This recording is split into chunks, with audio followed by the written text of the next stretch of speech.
It's your opportunity to undo where you're making the world real and everything in it. It's your opportunity to see it for what it really is, which is a mental projection, Yeah. and to make your way back to your life and spirit.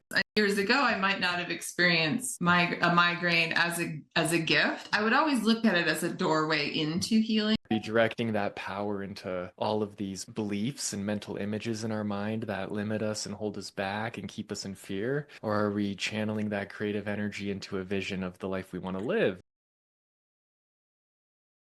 Hello and welcome to the Higher Vibe.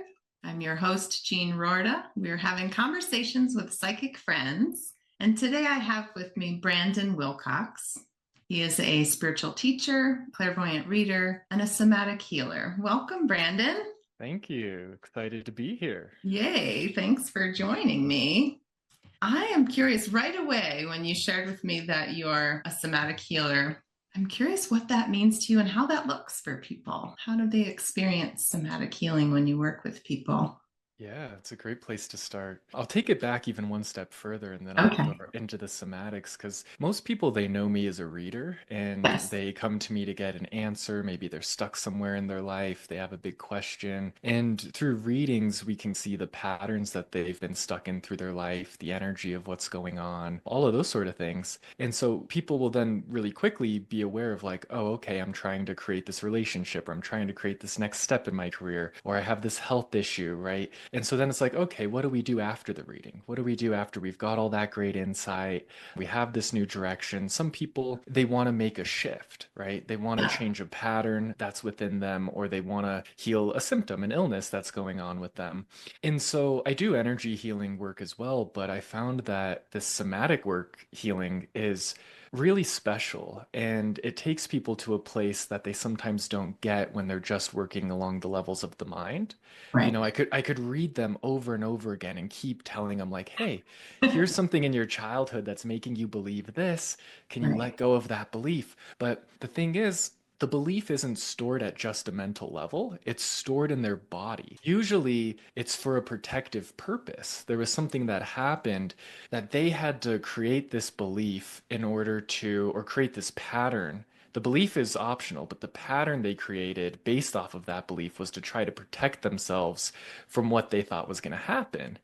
And a lot of people, their conscious waking state mind, they could intellectually connect the dots, or they could hear me Right. read it and go, oh, okay, that would kind of make sense. Right. But their body's still going to hold on to it Yeah. in that protective way. And so somatics, it takes you out of the head, out of the mind, and into the body. And you guide people, or I guide people in the somatic healing to find the energy of whatever the blockage is, whether it's a symptom, an illness, or just a pattern that they're stuck in. And they track that sensation back to where it originated from. The first time that something shocking happened in their life. There was a big change, something unexpected. Maybe they felt isolated in that moment. Those are usually the conditions that would create an experience where you'd then form a belief, which then forms a pattern to defend yourself in some way. And so somatically, you go there. Those sensations guide you there. And in my thinking mind as an adult, with all the context and experience, I might think, oh no, I'm not beating myself up. I don't devalue myself. No, I think I'm great. But then you somatically go into it and it's like, oh no, in Yeah. my body, I do think I'm bad. I do think this or that. It's Right. holding There's on still to that it. like inner 4-year old trapped in that Yes, space. exactly. Yeah. Oftentimes, somatics, that's what it is. It feels like talking to those parts of yourself or Yeah. to those child parts of you. And you bring awareness to it and you see why it was holding on, why it was protecting, and you kind of just update it. You give it new Yeah. information. You go, hey, we're not that age anymore. We don't need to hold Yeah. on to that. Or see how this, because you'll know this, but for people that don't, a lot of times this programming that's in us or these patterns that are in us, it's trying to create a certain result, right? So let's say Yeah. you have really bad stage fright. Maybe you had something in the past where you speaking on stage or in front of people, it felt like you were going to get embarrassed, and that meant you were going to be isolated alone. And at a body level, If you're alone, you have less of a chance of surviving, right? If you're in a tribe, if you're thinking about just the biological sense. And so it was registered as a threat. Oh, I go in public speak, I am at a risk of dying. Rejection Yeah. back. Yep, exactly. Yeah. And so you have to go back into it and show yourself that, oh, it's not bad. They're not gonna reject me. I'm not gonna end up alone. Maybe they weren't even rejecting me in the first place. That's just how Right. my kid psyche interpreted it. You won't be And so, ostracized yeah, and starved. exactly. Right. Exactly. Yeah, Yeah. One of the things that I think is a key to healing is forgiveness. And absolutely. not the type of forgiveness that says, oh, it's okay. Not the type of forgiveness that's justifying, but the type of forgiveness that shows you that what you thought was true about the past isn't. Yeah. So in that example, it's like, oh, maybe they weren't laughing at you, or maybe they didn't think you did something stupid. Maybe you go back into that memory and you realize only you were embarrassed Yeah. about it. Like you thought that it You was were wrong. making up a whole story about it. Uh-huh. And so you Yeah. forgive it. You change what it meant to you, right? Yeah. It doesn't mean that you're bad and going to be isolated because you messed that up. No, it's just an experience. And Yeah. so you can somatically and intuitively do that. You can bring that forgiveness, you can change that perception, and then everything, instead of it being PTSD that's stored in the body, it's just neutral. It's just more experience. It Yeah. informs you in a different way. And oftentimes, when you go into those old beliefs and patterns and change them, you have a sense of being more authentic, being more you. You get to live in a new way. It just opens doors for you that would otherwise be closed. So we're talking about it in a healing context, and it totally works that way. It works for symptoms, illnesses, all that stuff, but it also works for just being able to move forward in life with Yeah. relationships, with career steps, all of it can Right. You really get to shift. just be more of who you are rather than living through those fear filters, the hold Yeah. back. When you were talking about if it's trapped in someone as this old memory of fear or trauma, it's like that part of them is in a cage. That part of them is holding back for whatever the reason, but it relates to fear. And I see it as like that part of you and that part of your energy, your creative capacity gets Yeah. freed and join you in present time Hmm. so that you can Absolutely. create. Yeah, I love that. Yeah, we're such powerfully creative beings, but it's a matter of where are we directing that creative power? Are we directing that power into all of these beliefs and mental images in our mind that limit us and hold us back and keep us in fear? Or are we channeling that creative energy into a vision of the life we want to live, or channeling that energy just into the truth of who we are and then getting to live that, express that in the world? Absolutely. So, Yeah, I think it's so true. I remember living this way as well. We don't realize how creative we are because so much of that creative power is going into just maintaining a sense of safety, security, whether that's on a body level, an identity level, in relationship to the world and other people. And once we let go of the burden of that and the effort of maintaining that sense of safety, whether it's again on a physical or identity level, all that energy is freed up to really create on a higher level. mhm. Higher vibration of our creative capacity gets freed up. And it's not only super fun, but it's astonishing to see. I've seen that transformation in people. I've seen it in myself. I've seen it in others where from one year to the next, even their lives completely transform because so much of their energy is freed up to Oh actually yeah, live their life rather than live in kind of fight or flight or just maintaining a certain level of what they thought they needed to be safe. absolutely. It's so powerful. Yeah. So, when you work with people, you do both readings and somatic healing. That's two different avenues of offering, and kind of one follows the other.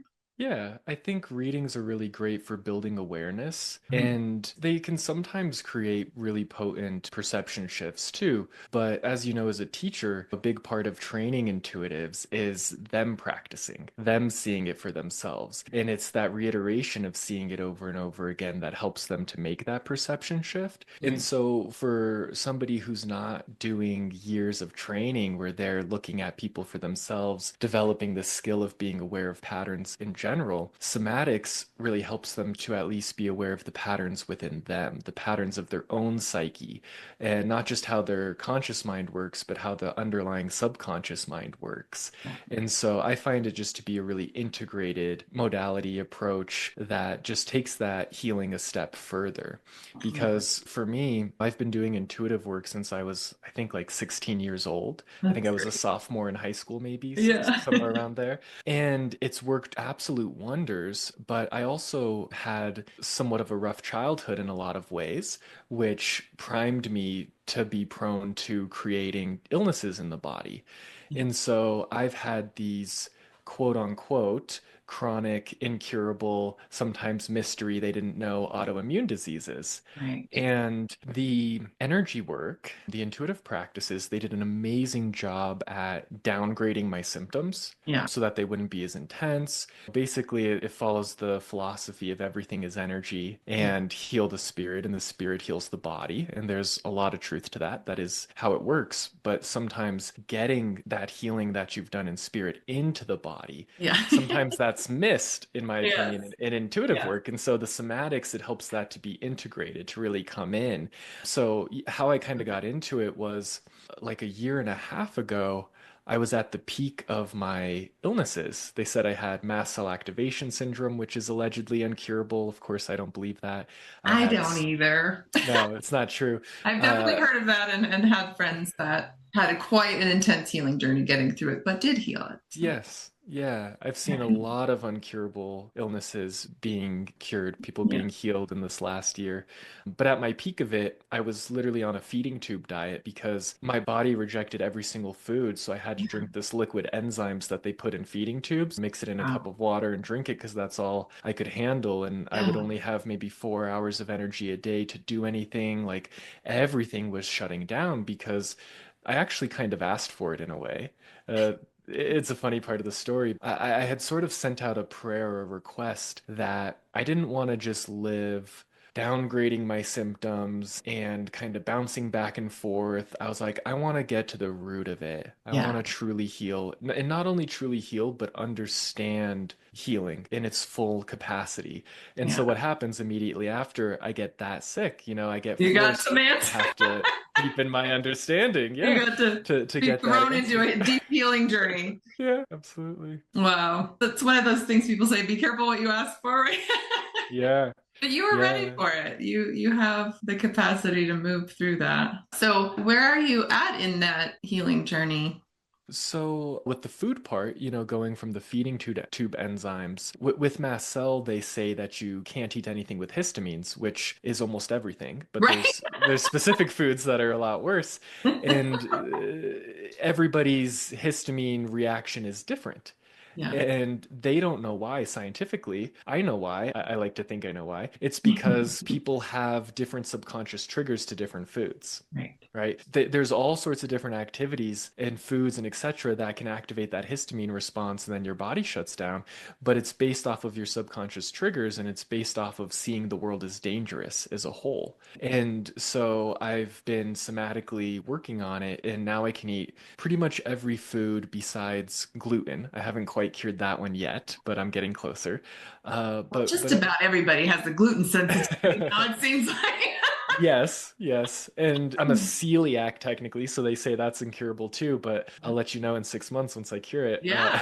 that it's not true. Hey, I mean, Uh, you might as well. Bread's fun. It's yeah. it's amazing. I love that. So where I'm at with the healing journey is I haven't fully, I call it resolving a conflict because there's these Yeah. spiritual wounds, conflicts that your psyche and your brain are going, okay, I need to defend you from this situation. So I'm going to have your body adapt in a way to protect you. But since our psyche hasn't let it go, we're not in the dangerous situation anymore, but it's still holding on to it. So your body's still reacting based off of your brain's command, and it's creating that symptom or illness. And so I had so many because I've had these various illnesses since I was like 14, 15 years old. And they're all so overlapping that there's a lot of threads to mine. So I've resolved some of them, which is the word for having healed them. And some Yeah. of them I'm in the process of resolving. I'm in the process. So once you start healing it, once the conflict is over in your psyche, your body actually gets more symptoms at first. Right. It It's like goes into a healing clearing. phase. Yeah. Yep. Yep. Yeah. So I'm in the healing phase of most of them. So it's just finishing out. I'm just clearing the subconscious triggers in my environment and life that had kept them activated. Because if you re-trigger it, your body goes back into defense mode and then into healing and you just bounce back and forth. That's what chronic illness is when your Right. body's bouncing back and forth from danger to okay, safety, danger, safety, Yeah. Yeah. right? So yeah, they're all clearing up. Uh, Wonderful. yeah, yeah, And it's then, getting so there. you've worked with yourself in this somatic healing to clear these on that mental conflict. Is it deeper than the mental level, like the subconscious level Yeah. of conflict, where the body goes into and the subconscious mind goes into fight or flight related to certain? It's yeah, it's a little bit more than that. It happens on the level of the psyche. Yeah. So that's why I kind of call it a spiritual wound because you can't define what's trauma, right? For one Yeah. person, trauma could be one thing, and for another person, it could be totally different. And so We've all been traumatized. it I always say we don't need to go into trauma competition. And there's certainly people who experience a trauma that everyone could say, yeah, that's intense, like sure. really life threatening physical types of traumas, intense accidents, intense Hmm. abuse, things like that. But yeah, when we're children, we're all so open and sensitive. So just having someone forget to pick you up from school Right. can be Exactly. traumatic. And so, yeah, I agree. We don't need to downplay the levels of Exactly. trauma. What lands as trauma to that psyche, especially in young, sensitive children, can be the simplest thing sometimes. It seems simple Yes. to an adult when it can land as Yeah. trauma to the child.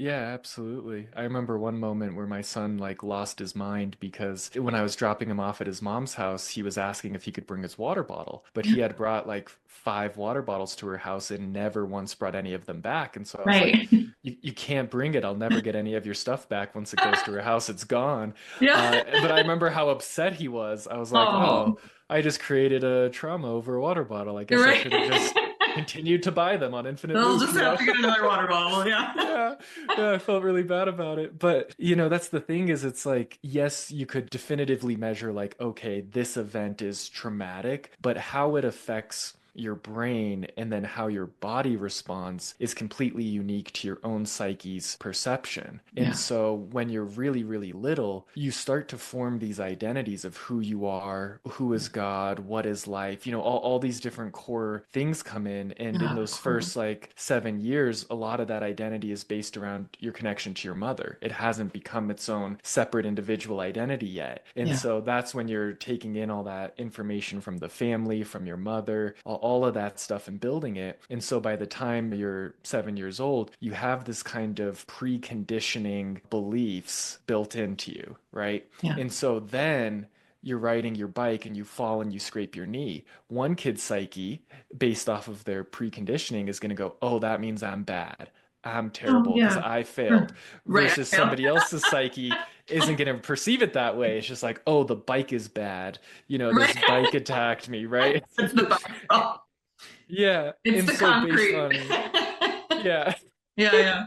it's Or the sweet world mom's isn't fault, safe. dad's fault. Yeah, Yeah. there could be a whole bunch Yeah. of different conclusions, right? That the mind Yeah. comes up with. The world is just inherently unsafe, right? That's another one, Hmm. another conclusion. Yeah. It's a big one. It's Hmm. a big one.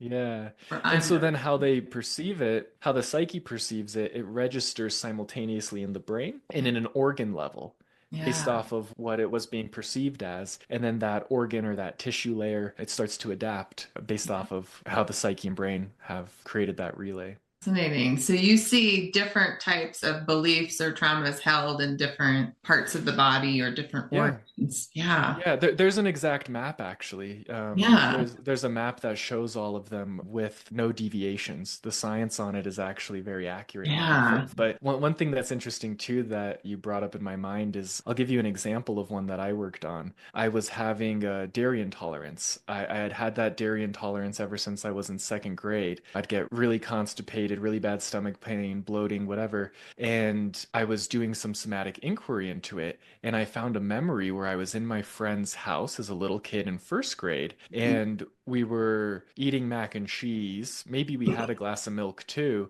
Right. And somebody knocked on the door, and his big, scary dogs that were in dog crates started barking and trying to get out. And there was a part of me that thought they were going to get out and like eat me because they're Yeah. scary dogs.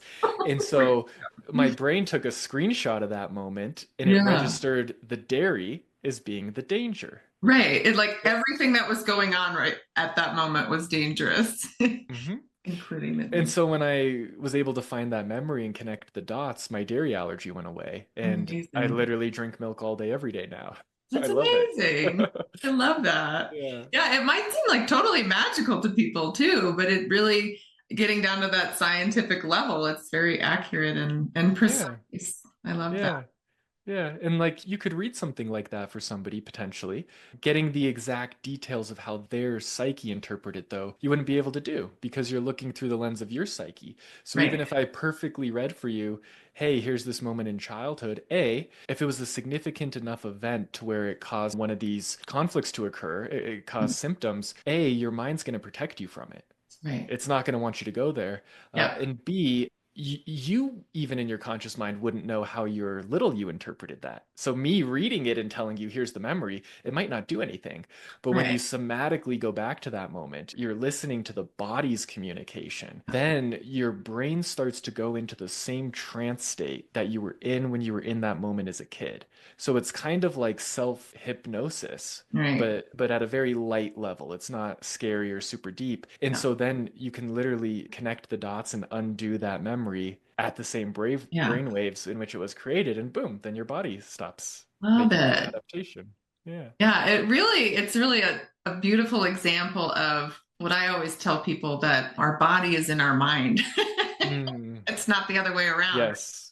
but it's the very dense, heaviest, most intricate, complex part of the mind, right? This interweaving of all these Hmm. mental images and thoughts. And so, like you said, the starting point is maybe you reading it, right? Clairvoyantly reading, oh, I'm Yeah. seeing this picture of, when you were a child, you were eating macaroni and cheese and there were some dogs barking.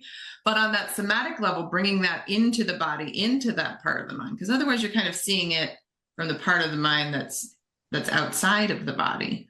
But then to Hmm. bring it into the body and see it from there, then you get to let go of however old you were at the time. You get to let go of those conclusions you drew about it Hmm. that manifest in the body. That's so fascinating.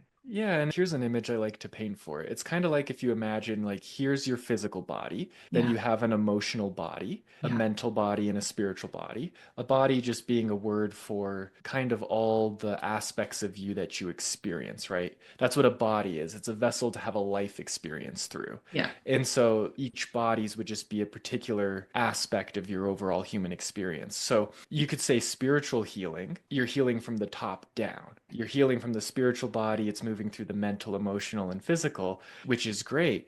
But it also works the other way, where you can go from the grossest, most dense form, the body. You could Yeah. just have a simple symptom, like maybe you're coming to me because you have eczema on your skin. And so you can start with that frame of reference in the body. But then as you move up through the energy bodies, you get to the level of, oh, this eczema rash or whatever it is, it's maybe a separation conflict. It's something that happened to you in the past that you wanted to separate from, but you couldn't. Yeah. And oh, okay, you go a little bit beyond that. And what did you believe about yourself that made it so you couldn't separate from that person? Or what did Right. it mean in that moment that you were not able to separate, right? So you Right. bring it back up through those mental levels Yeah. up to the spiritual again, and it brings you back to your true self. It brings you back to the pure truth of who you are. So I That. just find it nice to be able to work top down and bottom up. And bottom up. Uh, Yeah. has a Because more, I feel like different directions, so to speak, might resonate with different people, right? Some people might easily and quickly go to that spiritual place first, and others, they want to start, let's just start in the body. What's going on mm, here? And from there, they create space to look at it going in the other direction up yeah. towards the Eh, spirit. And I Yeah. think maybe the idea too is just to be integrated with it because it's funny. I'll see people in the spiritual healing realm that eventually kind of migrate into some more of the body healing somatic stuff. And then I see people that started in the body level stuff Yeah. moving up into the spiritual teachings and things. So Yeah. in the end, it's all kind of comes full circle and it's maybe Yeah. just about being integrated with it, you know? Yeah. It's like that idea of heal the spirit heals the body. And really, what that means is the spirit doesn't need healing. The spirit's already whole and Right. perfect and The exactly as remember it needs to spirit. be. Yeah. Yeah. And so Yeah. it's being able to undo any of the mental overlays we've created over the body, our life, Yeah. and bringing it back to that wholeness of spirit that's Absolutely. already healed. Yeah, absolutely. That's always the definition of healing that I come back to is healing is restoring wholeness. Yeah. So if we're excluding spirit from the picture, there's not going to be true healing. But as you were demonstrating, you can't exclude the body either because that's where we're experiencing ourselves right Hmm. now. When you have a body, that's where the juice is, right? That's where the nuggets of healing are contained because the body is really, I see the body as the subconscious mind, right? An expression of part of our being that we have stored things in the subconscious. So, really, that's where the juice is. If we only address it at that higher level, we might be really not looking at what we don't want to look at. Yes. Yes. That's the beauty Really of it. easily avoiding that which we've already been avoiding for a long Yeah. time. Yeah. And That's so it's that's really a gift when the body produces these symptoms. I mean, that's harder to say when we're in deep levels of pain. Like for me, yeah. I experience migraines sometimes. And if in the midst of a migraine, someone were to say to me, "Oh, it's just a certain set of pictures you need to blow," I'm like, "That's great." But like right now, Yeah. I'm experiencing some deep pain, and years ago I might not have experienced a migraine as a gift. I would always look at it as a doorway into healing. Like there's some information here, right? There's definitely something within me trying to get my attention Mm. and looking at all the different levels of healing. But I do really see any kind of physical symptoms as a gift. Hmm. Even if in the midst of deep pain that might seem annoying to hear. Yeah. It's No, it absolutely getting our is. attention. You know, it's saying, hello, there's some information here that you've been not wanting to look at. You know, there's something that has been separate that's saying hello and wanting to be welcomed back into the wholeness of your awareness.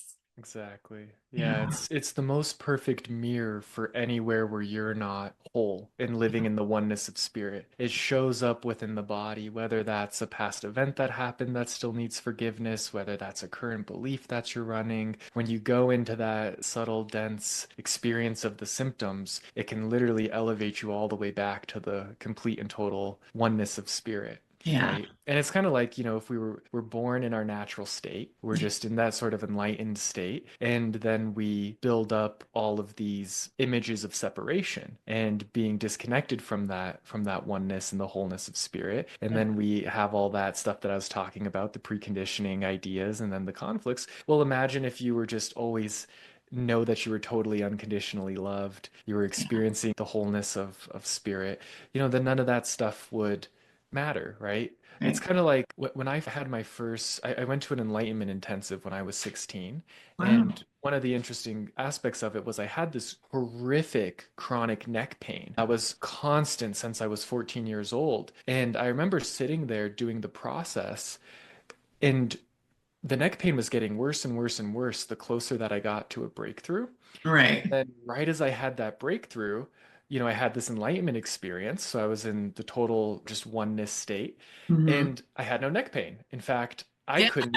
I couldn't even see my body anymore. It Right. was just this body of light and I was looking out in this whole interconnectedness. Right. And Right. so if we could just maintain that state all the time, we'd be good to go. Wouldn't matter what's Right. going on. Right. But these symptoms, illnesses, or even the problems we create in our life, they all show us where there's blockages to living in that state all the time. Yeah. And so you get to inquire into it. You get to see what's going on in there. And in that healing, there is that transcendence. There is that enlightenment that comes through it too. So it's Absolutely. a fun process. Yeah, wherever there's that you could use the analogy of darkness, right? If you look at symptoms as like a clump of energy that is very compact and there's a lot of layers of mental images, as we were talking about memories or past experiences in the psyche, and it's dense, right? And in that density, there's darkness. Just go into the darkness. Mm, bring the light to it. It's not necessarily all of us, for all of us, it's not necessarily our first inclination. It's like, oh, don't go there. There Hmm. it naturally has that protective layer of resistance and avoidance. But then if it becomes a physical symptom, it gets louder and louder, right? Until it's like Yeah. you can't avoid it anymore. Yeah. And that's why, getting back to why I said symptoms are really gifts, they're getting our attention to say there's something here, there's some information that your soul is being guided to really look at, and open up that dark pocket and bring some light, the light of awareness into it, and just see what's there for you to discover about yourself, about maybe hidden past traumas, energy you're holding on to, what you're ready to forgive and let go of. And then that dark pocket kind of just, it unravels, it opens up. And then, like you said, there's a healing crisis in the sense that once that's opening up, there's layers of energy releasing, right? So on a Yeah. physical symptom level, you might experience a little bit more intensity in your symptoms as that energy is coming out. But then on the other side of that, there's the conflict Yeah. resolution and the You're clear. a new person. Yeah. So it's worth it. Yeah. It's always worth Yes. it to look into those dark Yeah. pockets. Yeah, it is. It can feel like it's not worth it when you're caught bouncing back and forth. When you start to have the big healing symptoms, but then you just go right back into conflict activity because it's not actually resolved. That's chronic illness, but Yeah. also people that It can be uh disheartening. also people with Urgent. relationship patterns, career Mhm. patterns, where something keeps happening over and over again. It's a Yeah. similar thing where it hasn't actually been addressed and resolved. And a Yeah. lot of people get stuck trying to change something externally to make Right. their life better, but that's working on the effect. It's not going to ever matter because the cause has to change in order for Yeah. the effect in the world or the effect in your body to shift. Right. So if you don't address it at that level, nothing's going to happen. Like, for example, Yeah. I had some conflicts with water, with fluidity. Even Um, water. well, yeah, let me explain. Okay, I want to hear more. I had a big cut on my arm Mhm. and it was stitched over and it was trying to heal. And then Yeah. I went to go be on a rafting trip and they said, so you're rafting, but you're also days away from any public roads. Like Right. Right. it's out there. You're remote. Yeah. Yeah, you like pack in the rafts. And so they were like, if this gets wet and gets infected, you'll die. Oh my gosh. And yep. A little So, alarming. so water's dangerous, right? Right, Going right, off in the right. brain. And sure Mhm. enough, it did get wet. It did get I infected. mean, on a raft, I And would imagine you're going to get wet. yep. And it turned green and yellow and swelled up so much that it dislocated my wrist. Oh my God. And the infection grew over top of the staples. So they had to emergency evac me and cut off that first layer of skin to get to the Oh my God. staples. But here's the interesting part. So water conflict, right? Body registers fluidity is dangerous. What else is a currency? Money. Mm. So my psyche was seeing money as dangerous in large amounts. And so I would make great money. I was doing really well in my career at the time, but Yeah. then something crazy would happen. My car crashed the one day I didn't have insurance. My house Wow. leaked and Yeah. had mold that wasn't covered by insurance. It was like literally back to back 30 grand plus bills that were Yeah. not covered over and over again, tanking me. And so until I actually addressed that fluidity conflict, that water conflict that was in there, Yeah. which I would have never known I had, except for the fact that it was creating certain symptoms in my body. And thanks Yeah. to knowing the map of what symptom correlates to what thing, I was Yeah. able to put it together and eventually find that memory and go, That's ah, wild. there it is. I love that. So, Yeah, it's so wild what the associative mind can put together. Because on a conscious level, we would say, well, that doesn't seem to correlate. right. On an energy vibration level, money really is just movement of energy, right? The Hmm. flow of energy. Yeah. So I can That's why see it's where called a that currency. subconscious level have an association. That's great that you found that. Yeah. Yeah. Our bodies are very literal. Yeah. They're very literal. Like I had a client today who was experiencing constipation and pain from it. And I go, well, yeah, there's this huge thing in your life that you feel like you can't digest. You can't move it forward. Yeah. So I'm like, we either got to change your perspective around that event or we got to move you past that moment in your life so that it will resolve. Yeah. And, just the awareness of it sometimes resolves it. The first time I had worked through him, just bringing awareness to that, it resolved. His constipation was gone the next day. Yeah. So it's pretty cool stuff.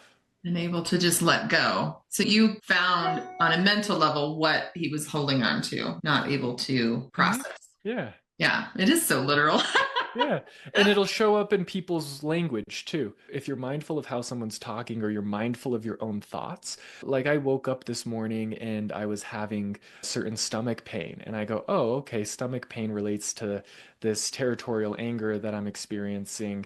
And I was like, what was I thinking about? Oh, I was thinking about the neighbor's dog and the fact that it barks all day and night. And I'm going to do this podcast and this dog's You probably got going to some bark. dog And stuff. so there's this, yeah. And so I made the mental connection and now my stomach Yeah. feels great. I'm like, oh, okay, phew. So Yeah. once you know the map, you know how to investigate that stuff. You Yeah. can just dissolve it. It's like magic. Yeah. Letting go of some resistance to the perceived problem of dog barking. Yes, that's a big way to heal things too, is to not have resistance to them. Because back to the thing of trauma being subjective, the only thing that makes it store as trauma in your body is your resistance to it. If you don't have any resistance to it, you don't make it mean anything about you, it's just an experience, then it's just done. Your body might adapt temporarily in the moment, but as soon as it's done, it's done. Super small healing phase and you're good to go. And Yeah. so that's the beautiful thing about the spiritual work that we do is it teaches people to have neutrality, to be in non-resistance. Right. And to Um, recognize resistance. Because I think mhm. I remember a time when I didn't even realize how much resistance I was in. Like, really, until Yeah, I learned to recognize that as a certain energy vibration and on a mental awareness level to see what that energy looked like. It wasn't until I recognized it that then it became amusing, like, wow, a lot of resistance.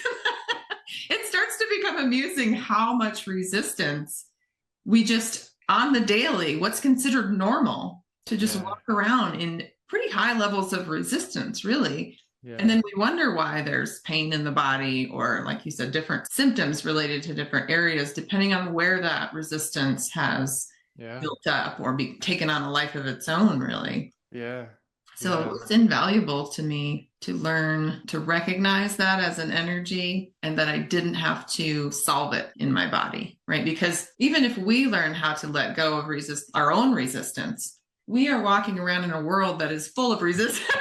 mm, Just like the average person is living in a lot of resistance. The world is full of resistance. So we might let go of our own resistance to things, but we're still encountering that energy. So yes. then it's a kind of a game of not resisting the resistance, matching the resistance, taking it on, or as I was doing, trying to solve it in my body. I think a lot of Yeah, healers, that's kind of our default setting before we learn to heal ourselves. I always say, healer, heal thyself. Before we learn to heal ourselves, there's this default setting I've observed in myself and in a lot of healers of just trying to solve that energy that isn't at peace in the world, whether it's conflict energy, resistance, effort, all these yeah. different levels of pain. It's like it becomes our job to solve it. Mhm. That never Yeah. works, does it? That never works. Nope. And so, yeah, we internalize it and then it just builds and builds and builds. Yeah. So for me, learning not only to discern what that energy was, but to recognize that even if I was letting go of my own, there was this whole, I was still going to be swimming in a soup of resistance in the world. So to be able to not only not create more resistance, but not become that energy that's out there. You Mhm. said, yeah, the tool of neutrality, so important. Yeah. Because So many it's kind things. of like those mirrored neurons, right? That Yeah. phenomenon that they have in science of where people are mirroring their neurons. So if somebody's in a lot of resistance, Match that. if you're looking for anything from them or basing your existence relationally, which we all do, then you have a higher chance of mirroring that and becoming that. Right. So Yeah. learning how to separate from those sort of things, not become that, is really important. Yeah. Also Super. the unconscious aspect of resistance too. Yeah. Sometimes you don't even notice it's there. Like one more fun Right. personal example I can give you is my body was seeing doing well and succeeding is a threat to my survival in life because when I started to branch out to teach and do this work on my own, Yeah. I was sort of like ousted from a community for it because they were in competition and Yeah. all of So that with me. And yeah. so I saw that as, that's a threat to my survival if I'm doing well and moving forward in that way. And it showed up in a really crazy way. When I was at work, if I would have a bunch of clients to go see, back when Mhm. I was doing construction management, I would feel horrendously sick. I would wake up and I'd be like, I have chronic pain, chronic fatigue. They thought I had long haul COVID, which doesn't exist, but um, anyway, Our topic. another day. Oh, that gives And me good ideas from you. yeah, happy to go there. Yeah. But then the thing that I noticed was as soon as I would call my boss and be like, I'm so sick, I can't come in, like 30 minutes later, all the symptoms would alleviate because my body was going, oh, you're safe now. Yeah. And then when I started doing this work full time, same thing. I would be feeling fine, and then I would book out my whole week with clients or have a bunch of courses launch, and Yeah. my body would go sick. So it would go, oh no, that's not Um, safe. Kind of in par with the fluidity thing, right? yeah. Because that's going to equate to money, but it was a slightly different variation of it where it's like, oh, the competition isn't safe. If Right. someone's in competition with you, you got to get sick. And so that's one that Mm. I'm finishing up the healing of right now. Yeah. Wonderful.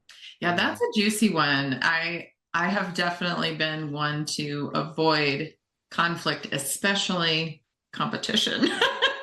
But that doesn't mean I'm not the effect of that competition. I might not be Yeah. matching it in terms of competing back. I've Right. liked that vibration, but I'm Exactly. becoming the effect of it by essentially hiding so that I don't elicit competition from people. Mm-hmm. Mm-hmm.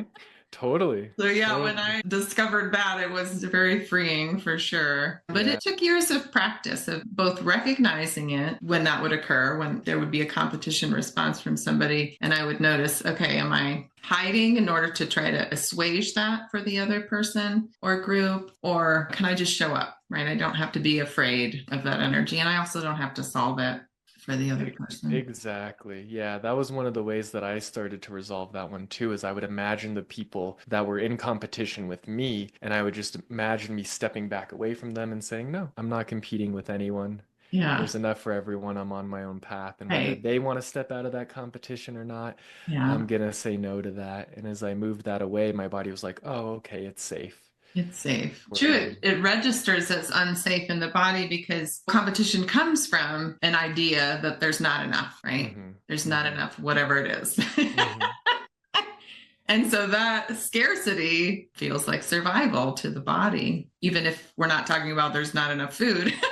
There's Mm-hmm. not enough air to breathe. There's not enough water to drink. Just the concept of there's not enough registers as unsafe Yeah, and this body. would be too much to get into now, but there's different parts of the brain that govern different aspects of our evolution, right? Kind of like Mhm. how you have the brain stem, or they'll Right. call it like the reptile brain. Yeah. They have these different, so it depends on where it registers in the brain, because if it's the part of the brain that was evolving within a pack, competition could mean fighting against the alpha, Right. and losing, I want to do could that. be detrimental. So yeah, there's all these ways to Detrimental to the see. whole, right? Mm-hmm. So Mm-hmm. there's that. Not only do I not want to compete because it is detrimental to my survival, but to my whole tribe Yes. or community. Yeah. And so what Fascinating. symptom you have, it'll help you to know the nature of that conflict. Is it, with the alpha, is it territorial or is it resource based?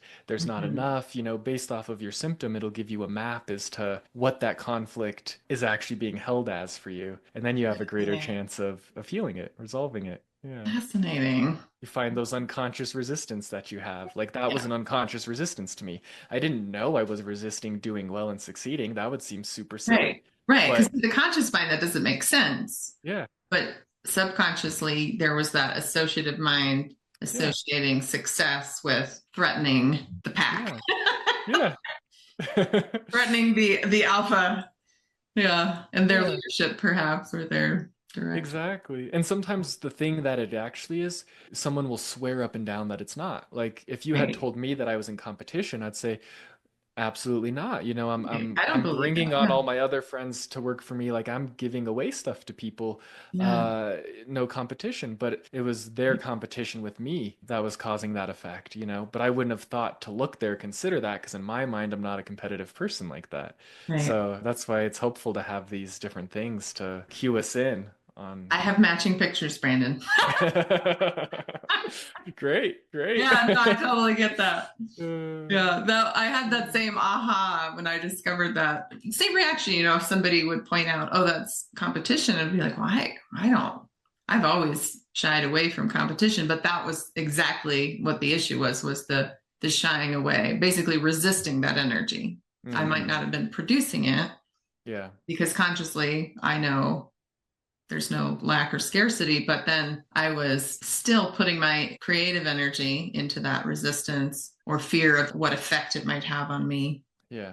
There's So still a somewhere there story was, around the competition. yeah, Yeah. there was still some scarcity related to how other people would I be. Then we get back to the kicked out of the group. Yeah. Mm-hmm. Would I be ostracized or Yeah. not part of the whole if I stepped outside of that agreement?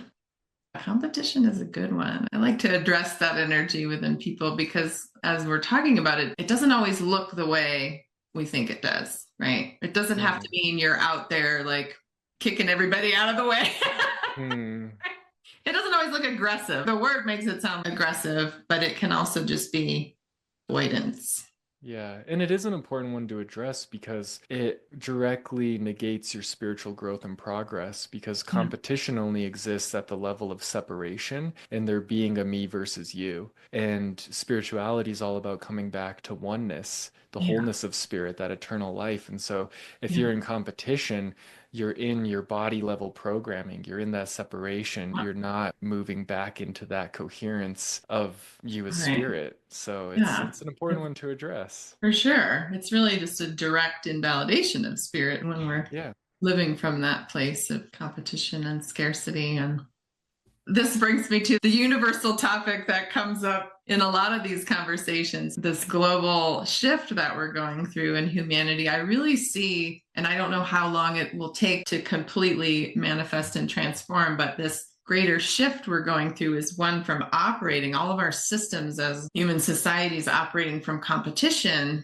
And we're shifting more and more towards operating from what is more spirit based cooperation, sharing, abundance, plenty, these kind of creating that aren't based on competition. I really see that we're in the beginning of that longer shift and hopefully it'll manifest within our lifetime. Mhm. I'd Yeah, like to yeah. see what that looks like. I think it will be a lot of just greater ease for people in creating and just really validating that it's actually through cooperation rather than competition that we create abundance for all. hmm Totally. I mean, I almost look at humanity's state just to kind of pair it with the topic we were talking about.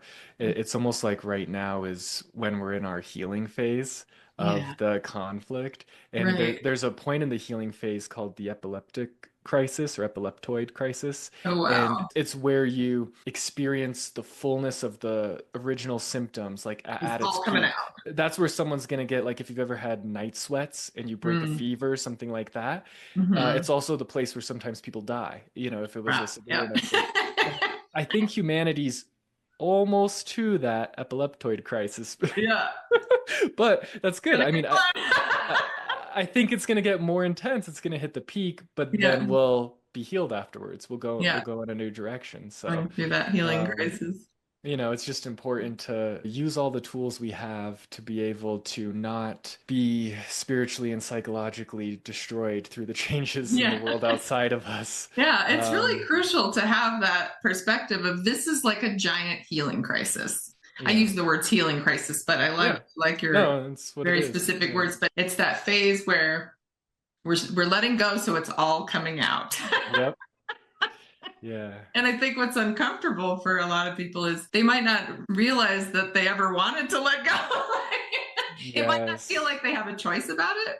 It's almost like, gotta let this all go now, So there's maybe Yeah. still a portion of humanity that's holding on for dear life, and Well, and that's what we do. And so it's the question of why are we holding on for dear life?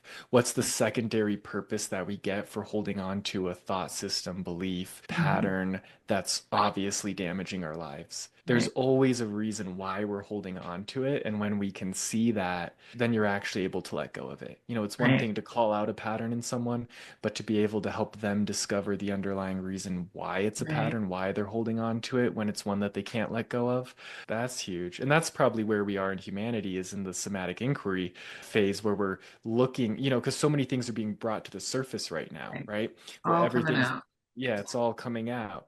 Some of it's not even new. Like a lot of people think it's new, horrific things, but it's like, no, it's just been things that were Mm-mm. in the shadow. It's Right. just new characters doing the same thing, but Yeah. some of it's with a lot more public transparency. Right. And there's a lot more to be revealed and come up for people to see too. So we're kind of in the inquiry Yeah. phase. We're starting to get the healing symptoms, we're inquiring, and pretty soon after we're going to hit that healing crisis. Yes. That's my prediction anyway. But how, yeah, no, I think you're spot on. But how important it is to recognize that, right? So you don't get overwhelmed in the fear. I mean, would you Yeah. say that fear is the reason people do hold on, just really dig into any kind of Yeah. resistance or not let Yeah. it go, right? So Absolutely. if we can just address that fear within ourselves and not become the effect of the great unraveling, Yes. if we don't go into fear about it, then Exactly. it's just a pretty dramatic, some would say shit show, but Mm-hmm. Mm-hmm. but it Yeah. doesn't have to take us down with it, right? You don't have to become the effect of it and be swept away by the great unraveling or the big undoing or the Mm-hmm. great release. It can just be a daily opportunity to let go, to bring awareness to any fear, and to just embrace it. It's your opportunity to undo where you're making the world real and everything in it. It's your opportunity to see it for what it really is, which is a mental projection, Yeah, and to make your way back to your life and spirit. yeah, Yeah. absolutely. It's exciting. That's why it's easy to laugh because we know that. But if one doesn't know that, and when I say know it, it's like getting back to your original experience in working with people on a healing level. You can know something on that mental, like, well, yeah, that resonates as true for me. Like, as we're saying to people now, oh, well, the world's not true or real. So you don't have to get swept away in all the drama that's happening.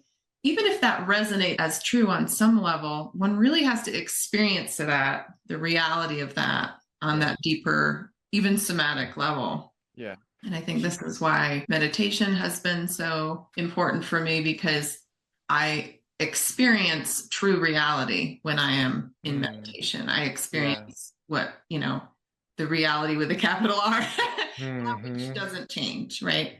Yeah. And I might use the words the world isn't real because we've experienced what is real in terms of the unchanging, right? Hmm. The infinite unchanging beingness that has many words, and none of the words are really totally accurate. Yeah. But all the what we're pointing to with these words, when you really experience that deep within, even on that somatic level, then there is no more fear, right? You're able to recognize the fear and let it go. It doesn't have to be what controls your life. Yeah. When you know who you are and you can live it and bring it into the body, then there's no fear, there's no threat. You're Yeah. living as the spirit that you are, the truth of who you are, the unconflicted self. The Yeah. unconflicted self. I Yeah. like that. Yeah, Yeah. and that's where meditation can take you. Like even my sharing of the enlightenment experience, that's kind of Yeah. like the peak of meditation for a lot of people. Right. It can take you there, and then it's okay, and then what about the body aspect of us? How can it meet that experience with us? And And you that's where bring we that do with the you. inner work. Yeah. Yeah. Bringing that back into the body and having that experience, just bringing that more integrated into your daily life, right? So Hmm. meditation creates that space. I see it as creating that space within your mind to access that truth when you're not meditating as well. So Hmm. that you don't need to meditate, every moment of every day in order to experience that joy, but to really take it with you into your daily life. Just creates that space to be. Yeah. Absolutely. Important. Thank you for sharing with me all of your experiences. Do you have any more personal experiences with your own healing or with clients that relate to, especially right now, the fear so many people might be experiencing? It seems like fear has reached an all-time high on the planet. Have you worked with anyone recently and seen some profound shifts in where and how people are holding on to fear or processing fear? Yeah, absolutely. I've worked with several people around that, and it kind of depends on what the fear is related to and what level it's at. Because some people, they're just looking at the news too much, they're looking at the world too much, and they're dysregulating themselves based off of the literal fear images that are being put out there and all the Right. catastrophizing and this, that, the other. Yeah. And Too when much doom that's scrolling. yeah, when that image is in your mind, it's Yeah. communicating that to your body, and then your body's going to respond and they get dysregulated. So for some of them, the shift is as simple as I'm like, stop looking at that. Yeah. Whereas for Yeah. another client, they were having a lot of fear around their business and if it was going to succeed and how it was going to move forward. And it would get so bad that they were trying to take all these different medications to calm their panic attacks Oh, yeah. because they couldn't even function in work. And it's like, okay, so medication is for people that don't want to change. It's for Mm, people that don't want to address the root cause. And I say that compassionately because, when you're really stuck with something, sometimes you do just need something to get you by in that moment. yeah.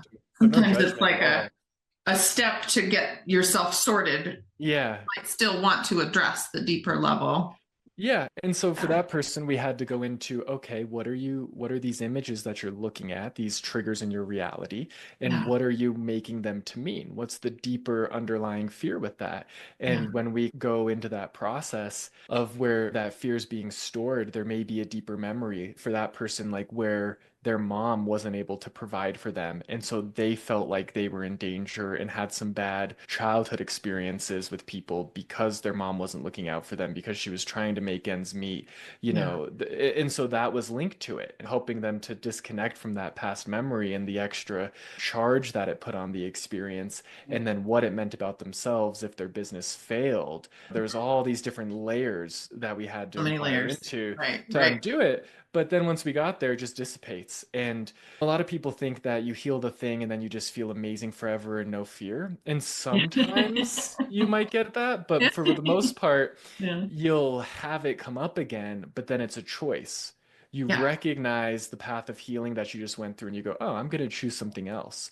And then in the live the new truth, that's when it's like permanently healed. Even Yeah. then, it's not permanent because you can always change your mind, but that's when the patterns really shifted Yeah. and it's your go-to. Your automatic is now the opposite instead of Right. your automatic being the fear and anxiety. Right. So yeah, I've worked with a lot of people around fear and anxiety. The healing really, I say the same thing. This doesn't mean that these kinds of pictures, I call them, or levels of energy won't ever come up again, right? It just means that if and when they do, you have more space to make a Yeah. decision about them, to let them go, rather than being stuck in the reaction of just not even having a choice about it. It just Mm-hmm. takes over your whole awareness Yeah. and your whole body. And yeah, that healing Yeah. creates the space and the ability to make a decision to let go rather than become it. And that's why Wonderful. working with people ongoingly can be really helpful because you, Yeah. you can help somebody navigate their own psyche, which otherwise they might be self-protecting themselves from finding the right thing. But Yeah. then after you do find the right thing and heal it, you can help them to then live that in the world and navigate it. Like I had a client who would get really negative and even hit depressive episodes if they felt like they weren't going to succeed in life or get things done. And we Right. tracked it back to where as a teenager, they felt really poorly about themselves and they thought that if they beat themselves up, kind of like a smack to the head, which Yeah. also mirrored earlier in childhood, that would get them to try to be better. But Right. what was happening is all these smacks to the head, all this invalidation, it was keeping them from having the confidence to actually move forward and create good things. And so Yeah. we went into that core experience, somatically released it, and then we had them look for anywhere where they would smack themselves in the head and have them Interesting. unsmack. And so they became conscious of any Mhm. time that thought would go through, right? Mhm. And so they would have a choice to go, oh, I don't want to feed that thought anymore. I'm gonna let it go. Yeah. And we can chat back and forth as I work with them to undo that. And so now they're healing and moving forward. And it kind of reminds me of, I think Joe Dispenza is the one that teaches that too, when he Oh, talks about like interesting. having Mhm. healed his back. I think what he said was he just didn't let any of a certain type of thought move through. He's like he was going to Yeah. stop it right as it entered Yeah. and rewrite the story. But you Yeah. can't just do that with willpower or Yeah. magic. You have to actually see what's compelling Right. the story. Because there's a difference between, because if someone just said those words, you might interpret it as, okay, I have to like block that out. And that can translate to just resisting those thoughts or that whole mental line Yeah. of thought. Whereas what Joe might have been saying without describing the deeper mechanism is he saw that, and then you really need to be neutral to it and let it go, not build up a wall of resistance to it, right?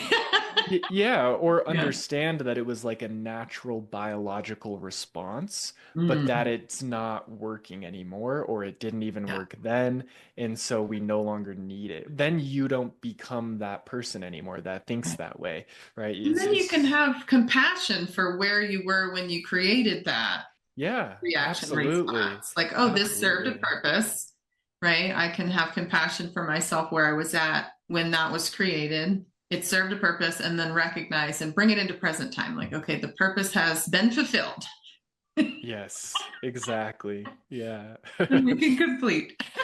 That's a great way to resolve it. Yep. I Yeah. love it. And you can make those mental connections then whenever it happens. Like, no, it was complete. We're not in that situation anymore. We Yeah, don't need that reminder anymore. We're not that age anymore, whatever it is. right. Make the connection and go, no, I'm good. And then All you done. heal. Complete, complete. Well, thank you so much, Brandon, for conversing with me today about healing. I love what you're doing. The work that you do in the world is so important. And yeah, I just celebrate what you're offering and all of the folks who experience healing through what you're offering. So thank you Yeah. so much. Thank you so much. It was so fun getting to be on here. Such a joy to Yay. talk to you. Thanks for hanging Yes, out. it's been a delight. Thanks, everyone, for tuning in, and we will see you next time. Bye. Hello. Thank you so much for being here. We appreciate you watching. I hope you enjoyed what you saw. If you did, go ahead and hit like and subscribe. Share this with friends. Really helps us out, and we really appreciate it. And we look forward to seeing you next time.